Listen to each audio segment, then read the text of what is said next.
Olá, eu sou a Daniela Teixeira e essa semana a Colher vai publicar conteúdo sobre os métodos de alimentação complementar.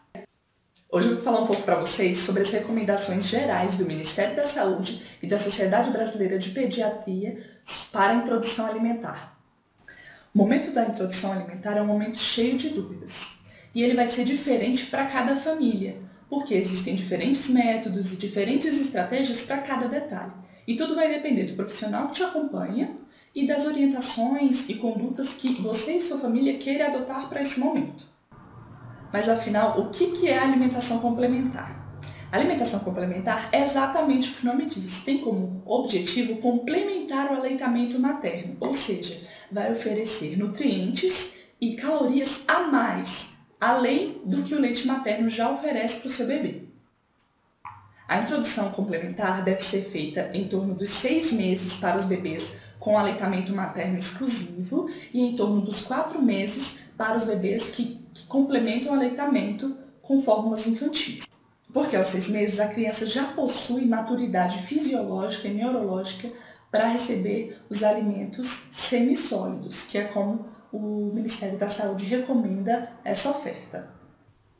Então, como será a rotina do bebê que antes só recebia aleitamento materno e agora vai passar a receber alimentos complementares? Segundo o Ministério da Saúde, a recomendação é que aos 6 meses a criança já inicie recebendo uma papa de fruta pela manhã, uma papa salgada no almoço e uma papa de fruta à tarde. Aos 7 meses, o ideal é introduzir mais uma papa salgada a esse esquema. Aos 8 meses, a recomendação é de iniciar a mudança da consistência dos alimentos que são oferecidos, ou seja, eles vão continuar sendo cozidos, só que ao invés de serem amassados, eles vão ser cortados em pedaços pequenos. E aos 12 meses, ele vai iniciar o consumo dos alimentos das refeições da família. Além dessa rotina, existem 3 recomendações gerais para que esse processo seja feito de forma adequada. A primeira regra geral é oferecer todos os grupos de alimentos. Então, na papa salgada deve conter alimentos dos grupos de leguminosas, cereais, vegetais e alimentos de origem animal, se a sua família não adota a conduta do vegetarianismo. E nas papas de fruta, aproveitar para utilizar várias frutas diferentes, frutas da época, para que o bebê tenha a possibilidade de conhecer os diferentes grupos de alimentos. A alimentação complementar ela deve ser oferecida de forma espessa desde o início da introdução alimentar, e não em formas de sopas diluídas. Os alimentos devem ser cozidos preferencialmente no vapor para que não percam as vitaminas hidrossolúveis. Mas se você quiser optar por cozinhar normalmente, o ideal é que adicione a água necessária para cozer o alimento e que não sobre muita água ao final da cocção. Os vegetais e leguminosos devem ser amassados com garfo e as carnes devem ser desfiadas ou moídas. Assim, a criança terá a possibilidade de distinguir a textura, o sabor, a cor dos diferentes alimentos. Portanto, não utilize liquidificador ou peneira para amassar os alimentos.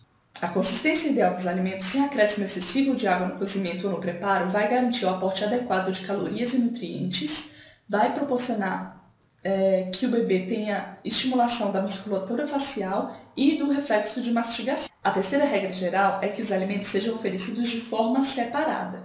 É recomendado que no prato do bebê os alimentos sejam oferecidos de forma separada, dando a possibilidade dele conhecer a textura, o cheiro e o sabor dos diferentes alimentos, e assim você tem a capacidade de notar qual alimento que ele gostou e qual alimento que ele não gostou. Portanto, não misture a papa e permita que o bebê tenha esses sentidos aguçados. Essas são as recomendações gerais do Ministério da Saúde e da Sociedade Brasileira de Pediatria. Entretanto, é fundamental que você seja acompanhado por um profissional habilitado para que essas recomendações se adequem à rotina da sua família e às necessidades do seu bebê. No próximo vídeo, iremos falar sobre o método BLW. Você já conhece? Nos acompanhe e entenda um pouco mais sobre os diferentes métodos de introdução alimentar. Até breve, tchau!